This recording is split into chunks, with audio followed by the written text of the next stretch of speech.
Alors bonjour à tous, je m'appelle Florent Joly, j'ai déjà donné quelques talks ici, donc peut-être que les gens me reconnaissent. Aujourd'hui, je vais vous parler des tests, parce que les tests c'est important, j'espère que vous le savez, et surtout de tester avant, mais bon, ça c'est pas vraiment le sujet du talk aujourd'hui, mais si vous voulez on en parle un petit peu plus après. Le problème des tests, c'est qu'il y a beaucoup de littérature sur le sujet, mais assez peu dans les univers asynchrones, en particulier dans le JS, puisque c'est ce qui nous intéresse aujourd'hui. Hop, super. Alors des petits rappels juste avant pour savoir ce que c'est un test. Ça permet de tester ce qu'on est en train de coder le plus tôt possible, d'où le fait de tester avant, c'est au plus tôt. Ça permettra de faire des tests de non-régression par la suite, c'est-à-dire que si mon test est vert, ça veut dire que mon code marche. C'est aussi le point qui va apparaître tout à l'heure. Ça permet de faire du design émergent. Ça veut dire que notre code, il sera testable, puisqu'il sera testé. Et donc ça permet souvent d'avoir des trucs qui sont bien modulaires, bien découpés, bien conçus de manière générale.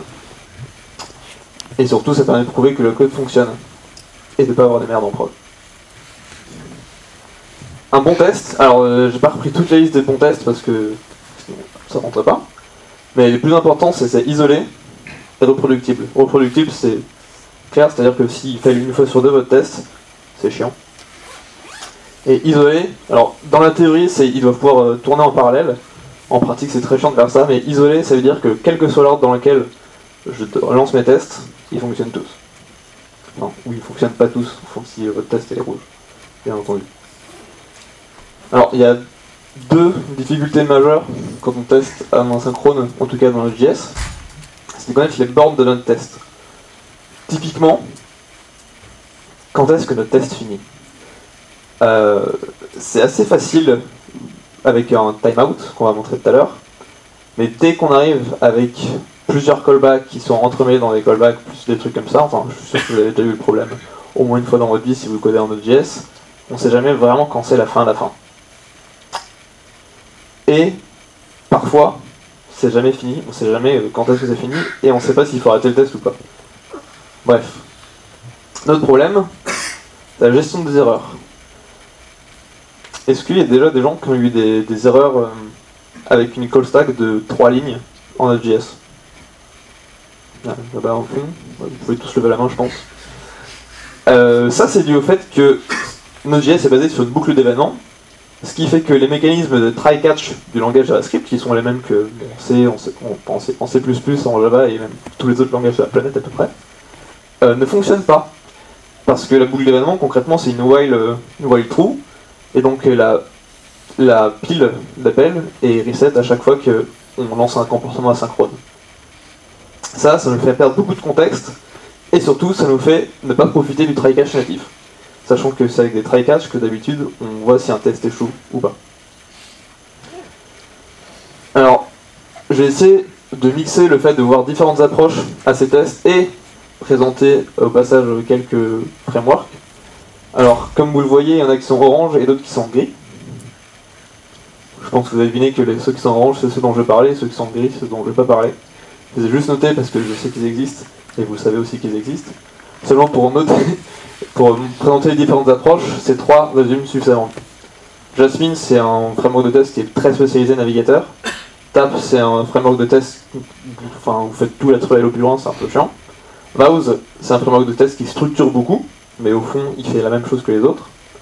Et JSUnit, c'est un énième clone de JUnit. Pas très intéressant.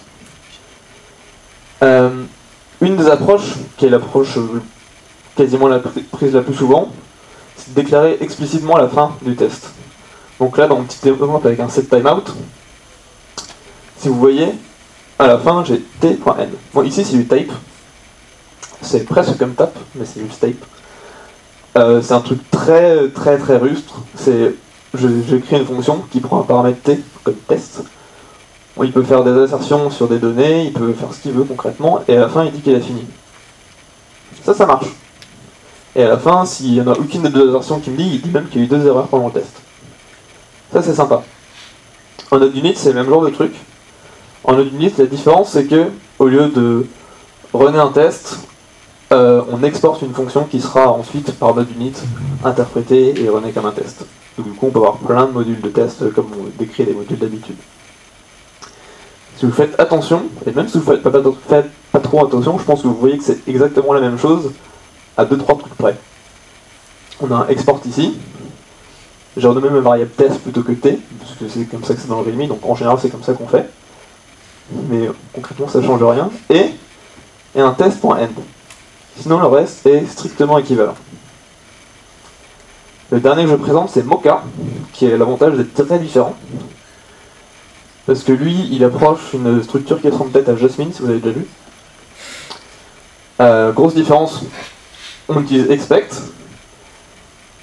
On a une fonction. On a un hit dedans, parce que describe ça met que le namespace des tests. On a un hit avec une string pour définir le nombre de tests. On a une fonction à appeler quand on a fini. On fait nos expects et on appelle done quand on a fini. C'est vachement différent. La seule vraie différence dans ce code-là, c'est que ça marche pas. Et oui, parce que ce que je vous ai dit tout à l'heure sur les erreurs, c'est que ici, si mon date.now il marche pas, là il y a une exception qui va être lancée. L'exception elle va remonter jusque là, et puis, bref, on aura 3 lignes de trucs, et surtout, it il sera pas capable de la voir. Il sera pas capable de voir l'erreur, il va vous balancer un truc hors contexte. Si vous avez une suite de 1000 tests, vous allez impossible de trouver quel test a pété. Parce qu'il aura déjà commencé à exécuter d'autres tests, etc., etc. En particulier, si vous faites plusieurs fois d'expect, même quand vous avez fini votre test, par exemple si j'ai mis un set intervalle ici, là c'est le bordel assuré, vraiment. Donc la vraie manière de faire, ce serait de mettre un try-catch autour de nos expects. Ici, mais du coup c'est quand même vachement moche. Les autres, ils n'avaient pas ce problème-là, parce qu'ils s'incorporaient leur propre fonction d'assertion. D'ailleurs, ça leur permet de faire ça, planifier des assertions. Planifier des assertions, ça permet, c'est une autre manière de savoir quand est-ce que notre test est fini. J'ai un exemple avec tape, qui est un des seuls à le faire. Ici, au début de mon test, je dis juste que je vais avoir 2 assertions dans mon test, et que tant qu'il n'y a pas eu mes 2 assertions, mon test n'est pas fini. Du coup, j'ai plus besoin de mettre t.end. C'est peut-être un peu plus clair. On peut préférer, on peut ne pas préférer. Personnellement, moi je préfère pas ça. Après, il y a le choix de ne pas imposer d'un asserteur, comme le fait Mocha. Ça permet d'utiliser des asserteurs un petit peu plus futés, comme expect, que je vous ai montré tout à l'heure, qui fait partie de la suite chai. Il y a aussi des asserts, il y a comment ça s'appelle, should. Plein de trucs super marrants qui font des trucs tout simplement plus lisibles. Et la lisibilité d'un test c'est très important parce que ça permet de comprendre ce que doit faire le logiciel. Le problème des asserteurs, c'est que traditionnellement ils lancent des exceptions. Et que les exceptions en asynchrone, c'est nul. Et en plus de ça, du coup, on perd la possibilité de pouvoir détecter la fin d'un test quand on a runné toutes les assertions, parce qu'il connaît pas l'asserteur, tout simplement. Donc, une des solutions, c'est d'utiliser un mécanisme assez récent dans Node.js, qui sont les domaines, qui existaient avant avec un module try-catch qui était un petit peu fait à la main, on va dire, mais c'est la même chose. Concrètement, le domaine, ça permet de lancer une fonction, et à la fin, si une erreur prend n'importe quel traitement asynchrone qui est lié à l'exception à la fonction originelle, d'appeler une fonction avec une erreur. Tout ça, ça marche, mais c'est juste très moche. Du coup, j'ai mon test ici qui ressemble un peu à ce que j'avais avant. Et j'ai ici, j'appelle directement done, qui est la fonction de fin dans Mocha, avec une erreur éventuellement. Du coup, ça marche, ça permet d'avoir des tests un peu plus clairs. Et surtout, ça peut marcher même sur les autres, c'est-à-dire sur Tape, sur NodeUnit et sur tous les autres dont j'ai parlé. S'il y a une exception qui est lancée, même autre chose qu'un expect, ils vont avoir le même problème en réalité. Ça va partir dans le bousin asynchrone, il sera impossible de récupérer le contexte. Donc en fait ça, il vaut mieux l'utiliser pour n'importe quel test asynchrone. Ça permet de garder le contexte de l'erreur qui est lancée et de savoir à quel test c'est lié. Du coup, lui, ça lui permet d'avoir un bon rapport d'erreur. Parce que si vous avez des rapports d'erreur sur les mauvais tests, vos tests ils ne servent à rien. Il y a une solution pour que ça soit un petit peu plus lisible, mais ça commence à devenir un petit peu méta aussi. C'est tout simplement de redéfinir un petit peu ce qu'on va faire. Donc, ça c'est encore un exemple avec Mocha. J'ai juste redéfini sa fonction hit. C'est rigolo, hein. Ici, j'ai gardé la fonction originale, et ce que je fais, c'est que, au final, je le run dans try-catch. Try-catch, c'est la même chose que domain.run, c'est juste un module qui faisait ça avant. Concrètement, il run la fonction qu'on donne d'habitude à hit, il le met dans un try-catch et il appelle done si c'est pas bien. Et du coup, notre test, il a un petit peu la gueule qu'il devait avoir depuis le début. Voilà. Sauf qu'en plus, si mon traitement ici est très complexe et que j'ai une erreur genre divide by 0 en plein milieu de mon exécution, je l'aurai aussi. Ce qui n'était pas le cas dans les autres avant.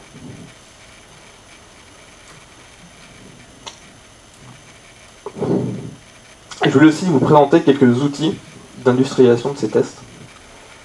Parce que créer des tests c'est bien sympathique, mais il faut pouvoir runner ces suites, avoir en retour savoir si un test teste vraiment notre code ou pas, ce qu'on appelle la couverture de code, savoir si notre code il est joli ou pas, savoir si notre code il respecte des standards de codage ou pas, de code tout simplement. Pour un linter, c'est un truc qui inspecte votre qualité de code. Il y a JSLint, il existait avant JSLint, et il en existera d'autres après. JSLint, ça avait la particularité d'être absolument pas configurable, et ça énervait beaucoup de gens. JSLint a la particularité d'être extrêmement configurable, et moi ça m'énerve beaucoup, parce qu'il faut que je passe beaucoup de temps à la configurer. Mais concrètement, il vous donnera des messages d'amour comme ça, genre t'as oublié un point virgule, genre ou t'as mis trop de point virgule, tiens, t'as mal indenté ton code, bref. Si vous voulez avoir des standards de code dans votre équipe, c'est quand même un bon truc, ça permet d'avoir un code qui est partout pareil, ou en tout cas pas très loin, et qui est lisible par n'importe qui dans l'équipe. C'est ça le but. La couverture de code. La couverture de code, c'est un processus un peu compliqué, mais pas tellement que ça en fait. C'est savoir, quand on run les tests, quelles sont les lignes de mon code de production qui sont effectivement exécutées ou pas. Ici, je vous ai montré un rapport vert pour pas avoir la honte complète, mais ici, on voit bien qu'il y a plein de code qui n'est pas exécuté par exemple. Ça marche comment? Ici, c'est Istanbul, que je vous conseille vivement d'utiliser parce que c'est le seul qui marche aussi bien. Istanbul, ce qu'il fait, c'est qu'il se branche sur le require de Node.js, il transforme tous les fichiers pour ajouter un ligne ++ à chaque ligne, concrètement. Et à la fin, il regarde son objet de coverage et il regarde les lignes sur lesquelles on est passé. Ça lui permet de dire, si je vais cliquer au bon endroit, par exemple, helpers, que jaune, ça lui permet de dire, ici je suis passé 2 fois sur cette ligne, évidemment, parce que je suis passé 2 fois sur require. Par exemple, ici je suis passé 50 fois dans mes tests, ça veut dire qu'a priori ça fonctionne bien. Ici je suis passé 100 fois, ça fonctionne encore mieux. Ici je suis passé 0 fois, c'est d'ailleurs rouge. Il a aussi la particularité de faire ce qu'on appelle du branch coverage. C'est-à-dire que si j'ai des conditions, il est capable de me dire si j'ai pas exécuté une des branches. Par exemple, ici, il me dit tiens, t'as fait une ternaire, mais en fait, t'as toujours utilisé cette partie-là. Ou ici aussi. Par exemple, quand vous avez des paramètres par défaut dans vos fonctions, vous savez que vous faites chose égale chose ou ma valeur par défaut. Ça va vous le dire si vous testez pas vos valeurs par défaut.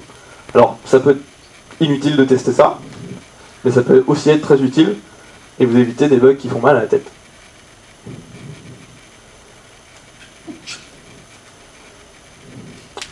Un autre type de rapport intéressant, c'est sur la complexité de votre code. J'ai un truc que j'ai oublié de dire sur JSLint. Il y a différentes églises sur l'utilisation de ça. Il y en a qui font casser leur build, c'est-à-dire que le code est pas du tout valide si JSLint ne passe pas, et ceux qui s'en fichent. J'aimerais avoir votre avis après. Dans les questions et réponses, je vous poserai la question et vous répondrez s'il vous plaît.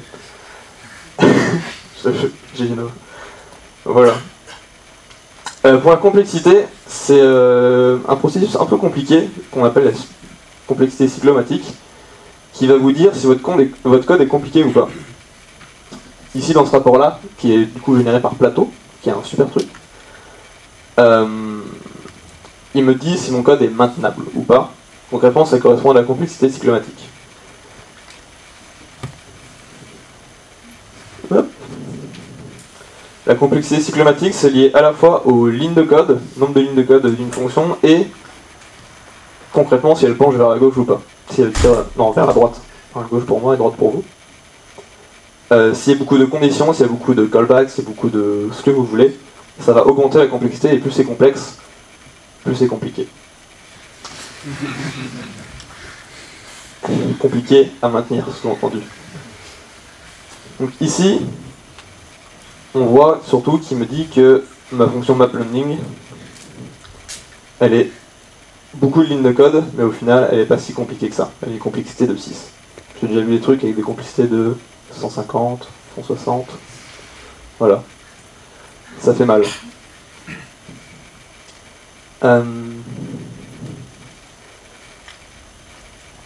Il me manquait des slides, parce que je me suis rendu compte que je n'ai absolument pas parlé du test de stream, si vous avez déjà essayé de développer vos propres streams. Il me manque la slide pour vous expliquer ça, mais il y a deux manières de faire, soit je vous explique beaucoup en détail, du coup il me faudrait une autre présentation, soit je vous donne le truc. C'est ne tester que la méthode pipe dans les streams. Vous pipez le contenu de votre stream, soit ce que vous mettez dedans, soit ce qui en sort, soit les deux. Vous le mettez dans un buffer et vous testez ça à la fin. Si vous faites autre chose, vous allez avoir beaucoup de problèmes. Parce que l'intérieur des streams en Node.js, en tout cas les versions récentes avec Stream 2 et Stream 3, sont très bien implémentés, très bien testés eux-mêmes, et c'est pas la peine de s'y retoucher. La seule vraie méthode à tester, c'est pipe. Voilà. Et je dis ça parce que la prochaine slide, c'est merci, et à vos questions.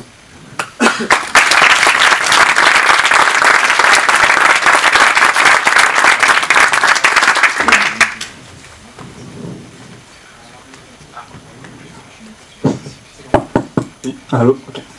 Alors pour répondre à ta question, alors moi je suis plutôt du genre nazi pour JSint, genre ça passe pas, ça pète le build. Ouais, je comprends. Voilà. Alors une petite parenthèse pour ceux qui sont intéressés dans le genre de domaine, surtout pour avoir un code qui est indenté pareil sur une team de développeurs, il y a aussi quelque chose, un outil qui s'appelle JSCS qui fait ça, JSCS qui permet de faire ça. Voilà, qui permet de définir des règles, dire après un if, je veux mettre un espace ou pas d'espace en fonction, voilà, chacun fait comme il le veut. C'est très configurable aussi, donc ça peut énerver. Sinon, l'autre remarque que je voulais faire, c'est pour ceux qui sont vraiment intéressés dans le domaine du testing, il faut savoir que si vous avez des projets open source, vous pouvez vraiment faire ça de manière gratuite, donc avec Travis et Code Coverage, qui tous les deux proposent vraiment des solutions qui sont très bien intégrées. C'est-à-dire vous pouvez, avec les GitHub Hooks, permettre vous pouvez générer votre code coverage, enfin lancer votre tests sur Travis, et par la suite, à partir de Travis, faire votre code coverage et le lancer sur code coverage et avoir un accès depuis une interface. Voilà. Et dernière remarque, avec le GitHub Student Pack, vous avez accès à Travis privé et gratuit. Donc ça c'est pour les étudiants. Voilà, c'est cadeau. C'est bon, c'est une très bonne remarque, du coup je montre un peu à quoi ça ressemble le Travis. Du coup j'en profite pour ceux qui veulent s'en souvenir, JSCS il y a un moyen simple, c'est pour JavaScript Coding Style. Voilà. Juste pour revenir sur la question et remarque, effectivement Travis c'est un bon truc, c'est quelque chose qui va prendre vos projets et qui va faire npm test dessus, concrètement.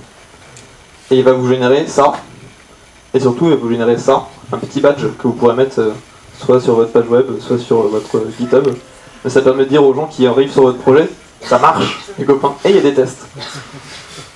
Et il y a la même chose qui existe pour le coverage, alors je sais pas ce que tu as cité, moi j'utilise Coveralls, qui fait relativement la même chose, et qui fait exactement le même genre de process, mais pour la couverture de code.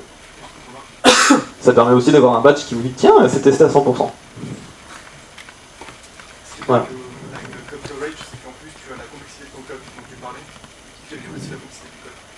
Ça s'appelle codecoverage.com. Comme tous les autres. Ok. Codecoverage.io. Ça marche. Sur le coding style, non, je donnerai ma réponse à ma propre question après. Il y a une question par là-bas. Moi j'ai une question pour rebondir sur ton Attends. Il y en a une là, il y a pas les questions. Ah pardon. J'ai une question sur Istanbul. Oui. En fait, tu dis qu'il instrumente le code source des livres que tu tires en fait à la volée, c'est ça? Oui. Quand il charge, il rajoute des compteurs partout. Mais du coup, il va pas toucher au code source original. Il fait cette permutation en mémoire. D'accord, mais voilà. Ensuite, il a une autre instruction à la place de Istanbul Cover, tu peux faire Istanbul Instrument, et là il va te générer toute une arborescence de code instrumenté. Si par exemple tu dois instrumenter du code que tu dois envoyer dans un navigateur. D'accord, ok, merci.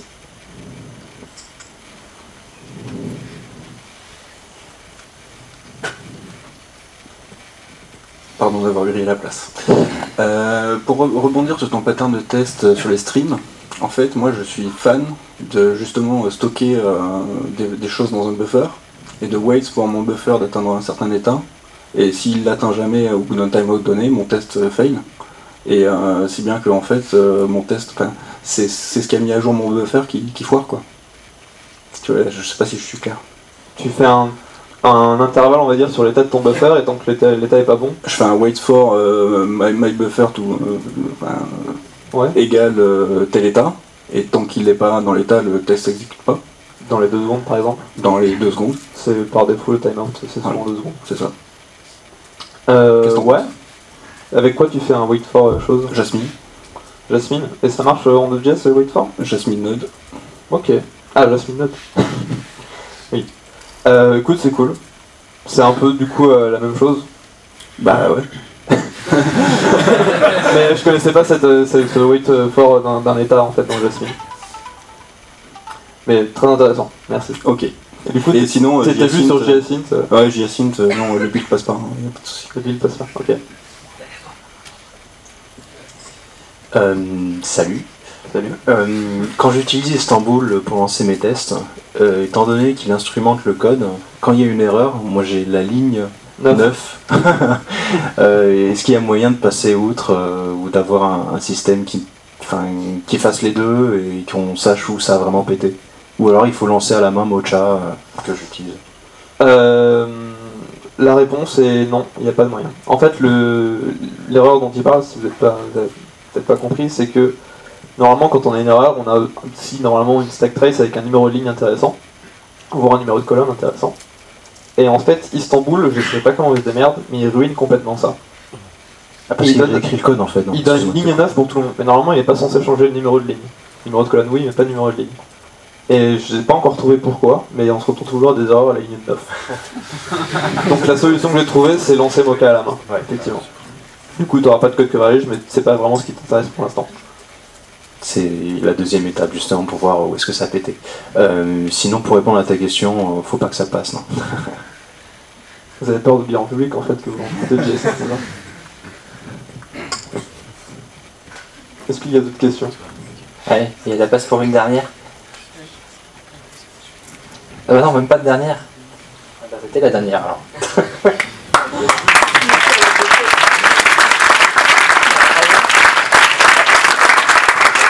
Ouais, moi je voudrais juste me faire l'avocat du JSINT nazi, c'est le mal. Je veux dire, des fois, enfin, pas régler ce truc-là, c'est quand même vraiment un enfer. Commencer une déclaration de variable par une virgule pour pouvoir pour pouvoir faire des copier-coller, c'est vachement intéressant. Si c'est pas dans ton setup, c'est une erreur. Bloquer un build parce que je mets une virgule après ou avant un retour chariot, je suis pas parfaitement d'accord quand on y réfléchit. Ah, merci. Merci. Du coup, je vais pouvoir répondre à ma question. Comme ça, ce sera la dernière question. Moi non plus, JSINT, il fait pas casser le build. Et en réalité, j'ai même pas de JSINT sur mes projets. Si vous avez remarqué, il y a Plateau qui met du JSINT aussi. En vrai. Par contre, ça fait pas casser mon build. J'ai un autre mécanisme en fait pour le style de code qui est pas du tout automatisé. C'est que dans notre process de développement, dans mon équipe, on a des revues de code. Tout simplement. Et ça permet de partager un style de code entre toute l'équipe. Alors ça marche mieux quand on est 3, quand on est une équipe de 25 c'est beaucoup plus difficile, je le comprends. Mais ce qu'on a c'est que du coup on fait des revues de code et ça permet d'avoir du code qui peut avoir des idiomes à vous, qui sont pas forcément de ceux de JSINT, qui sont super chiants à configurer, ou de JS... Voilà. Mais par exemple, quand moi je veux faire des pipes avec des points à la ligne, et bah du coup, JSINT on m'aide beaucoup. Et en fait, c'est la manière la plus simple de l'écrire en vrai. Voilà. Donc c'est cool, on a eu toutes les réponses au groupe JSINT et merci beaucoup de votre attention. Voilà.